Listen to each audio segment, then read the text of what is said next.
1, 2, 3.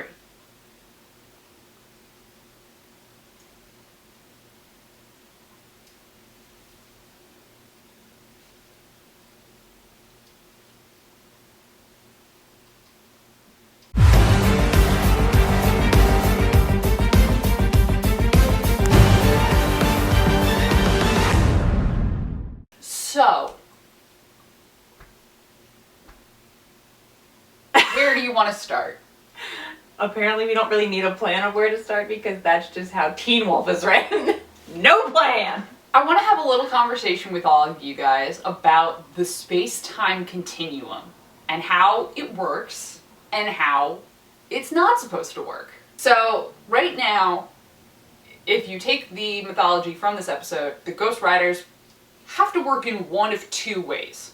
You can either have something, and then I take it from you, and you forget about it. Or, you can have something, I take it from you, and erase everything that has ever been about it, and the world changes from that point on. That's called the butterfly effect. If you like, the idea that if you go back in time, you change one little thing, and then there's a ripple effect. That's like time travel erasure.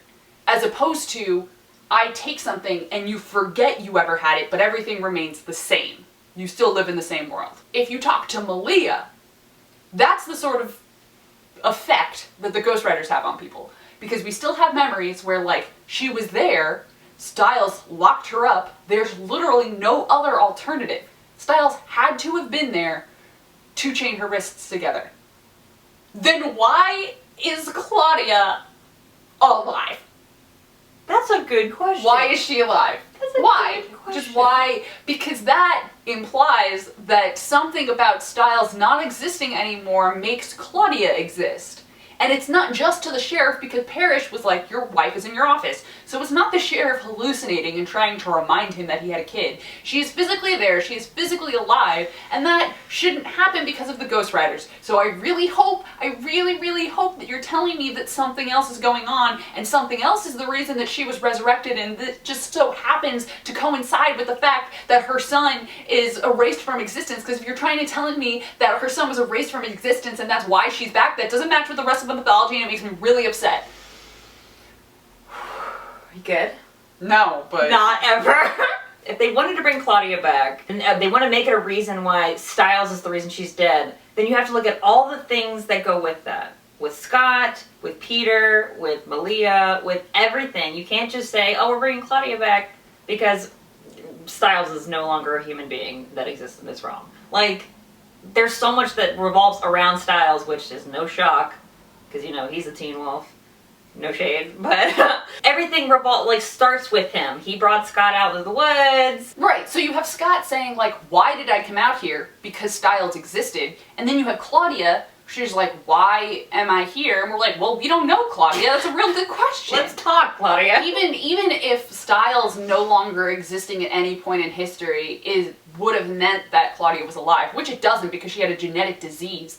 But if Stiles never having been born means that in another universe Claudia would have lived, that still doesn't matter. That's not the mythology that the rest of the characters are following. You can't just decide, oh, well, you know, we wanted Claudia to be alive, so for this portion of it, it's as if Stiles never existed, and now we're exploring what would have happened if he was never born. And for this portion, the rest of the 80% of the show, we're just talking about everything that did happen, because it's too much to erase, because we literally would have had to bring back every character we ever wrote off if Stiles was never born. Because Stiles never would have dragged Scott out to the woods, Scott never would have found the body, Scott would never be a werewolf. Also, let's talk about the fact that, you know, how does Scott's memory work that he can see Peter attacking him, but Peter didn't exist?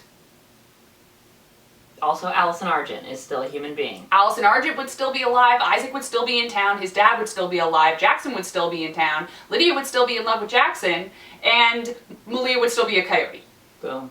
I'm sure that, like, in some universe, like, some of those things still would have happened, but you have to understand that everything after 3A most likely wouldn't have happened, because everything that happened after 3A only happened because they sacrificed at the Nematon.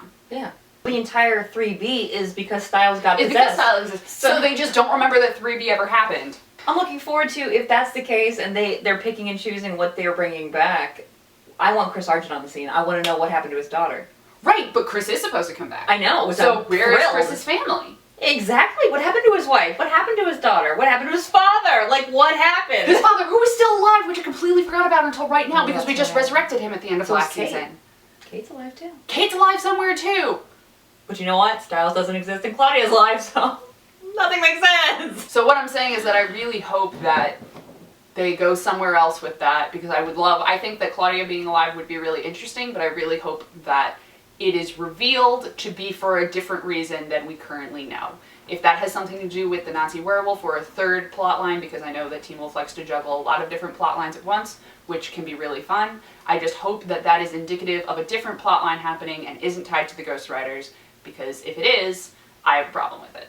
And what does that mean when and if they get Stiles back? Like, do we lose Claudia? Does her death never happen? Like, what does that mean? Also, so the babies are starting to figure out everything that's happening. They find a library card in the second dimension. And Liam's like, I know what we'll do. We'll swipe it into the computer. So why was that kid's records still in the computer if he'd been completely erased from all of the memories and all of the attendance lists? But his stuff is still in the computer. The Knight Riders are not tech savvy. They're tech savvy. No, what if... Because Lydia's mom is always like, stop looking at things, don't worry about it. What if she's supposed to be, like, keeping them from investigating, but, like... Because she's like, nobody's on the attendance list, but they didn't take the record out? So, clearly... I don't know, I don't trust her. I don't know, maybe she's suspect. Right now we're just very frustrated because, like, denial is just not a good way to deal with your problems, folks. I'm all for the idea of safe spaces when you need them, but you can't just say something is a safe space and then be angry when it's not. You have to work towards making something a safe space. You can't just sit down in the middle of a school and be like, this is a safe space now, Also, without taking any preventative measures. she knows her daughter is a banshee. Her mother was a banshee. We get it. But it's almost like she's dumbing it down to be like, you're fine. Everything's not a banshee problem. It's like, that's your kid. Support your freaking kid, man. Like, she doesn't want to be a banshee. It's not something she was like, I want to sign up today for this. Like, it happened, and she's dealing with it. Support her. All of that being said, I thought the writing of this episode was still pretty good. Yeah. Pretty interesting. Especially in the case of Liam. Obviously, Liam, we saw in episode 1, super not ready to become the alpha. He doesn't feel confident in that. That's also not how werewolf powers work. He doesn't just become the alpha when Scott gets out of range. But that aside, he's not sure if he's ready to step up for the responsibility, and now he's ready to step up to the responsibility. So that's great. One episode. Or at least he's not ready, but he's ready to try. Yeah. Because he was so afraid of doing it last episode that he couldn't even finish the sentence, and now he's like, you know what, you're right. Scott's not always going to be here. I got my best friend boyfriend, who is willing and ready to help, so maybe we can solve things without Scott having my back. And that makes me sad, but they need to grow up. Scott had to grow up really quick. Mm-hmm. So Liam kind of has to do the same, which sucks, but, you know, that's the name of the game. Scott was really parental. He did the whole, I'm not mad, I'm disappointed. Like, you need to have tried, you would have need to try to blow it. And he was also like, you're late. And he was like, oh no, he is Captain Material. He's got this. Excuse me, my son is Captain Material. Don't say that in front of me. Son, show him! Show him how good you are! The other thing we have to figure out, though, is they were doing that lab, and it started, whatever they made started attracting all of the metal. Mm-hmm. What was that indicative of? Was that because the Ghost Riders were near? Was that something that Corey can do? Was that something that Mason can do? Now that we know that Corey has, like, the ability to, like, travel between dimensions, I don't put anything past him, like, being an X-Men, okay? Like, what did the Dread Doctors put in him? I thought that it was just like, oh yeah, he's a were-chameleon, but that's not texture, like, he's straight up jumping between dimensions. Yeah. So... Also, the way he was like, you can't see the card unless he's like holding it, that's so Freddy Krueger. That's so Nightmare, dragging Freddy out of the nightmares to murder him. Like, is someone gonna have to like palm the Ghost Riders to like kill them? Because I know that's how they had to take out Freddy Krueger. That's how they took out Freddy Krueger. Yeah. Was... Because you can't see them unless Nancy, you're dreaming. who is in this case Corey, goes into the dream dimension, grabs them, brings it back. So if you do it on your terms, does that take the power away? Or because you brought it back, did you just damn everyone in the room? Yeah. Did you become that guy that nobody wants to invite to a party? Or is that the only way that you can kill? Because I imagine you have to kill the Ghost Riders to get the people back, right? You can't just kill a Ghost Rider. They'd have to kill like all 51 of the Ghost Riders. The whole squad. We just found out that there's a huge squad. They've got a party. Or you have to like hug all these people. Or he's gonna have to go back. Everyone's gonna have to find, because the promo pictures, it's very clear that they're in some sort of train station or a bus station or something like that. Because there's arrival and departure boards in the room that Stiles walks into, where they're holding all of the erased people. They're either gonna have to find the real world equivalent of that, and then maybe Corey just has to walk around the room, turn invisible, hug Stiles, turn back, go around, hug Peter, come back. Yeah. Or maybe we'll just leave Peter there. Yeah. But point being is that they're gonna have to. That might be what they have to do.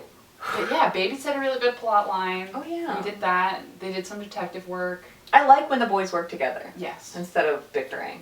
Yeah, because that we were real worried that Corey and Liam were about to have a throwdown, but they worked out their issues. They made me anxious with that, like, it we're was gonna great. walk close, but I was like, are they gonna fight? And then I was like, Corey's not gonna fight anybody. What the heck? And then No, they did. instead They tossed it out. They held hands. They just held hands. Yeah, and they were in a different dimension. And found shit out. Yeah. So, that's what you have to do sometimes. And the other obvious thing is that we heard Lydia say that she is in love with Stiles. So, Surprise. congratulations to everyone who ships Lydia. I'm sure y'all are very happy. I just feel bad every time I see Malia's scenes because, like, she just looks like a lost person. Like, Yeah, I mean, she is lost without her anchor. Lydia's struggling, I got that, and apparently she's in love with somebody now. Scott just seems confused, like he wants to figure it out. Malia just seems lost. She just seems like she's wandering. And that makes me sad, because, like, what do you do with that?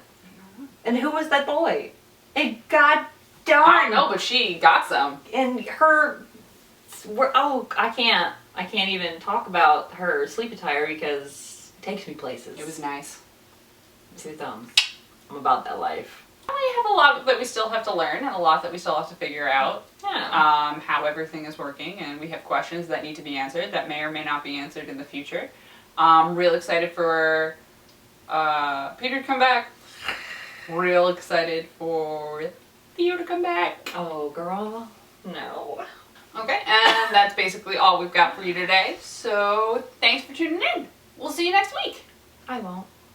I'll see you next week. Yeah, everyone say goodbye to Ashley. But I'll be watching her next week when she posts. And hi, Bree!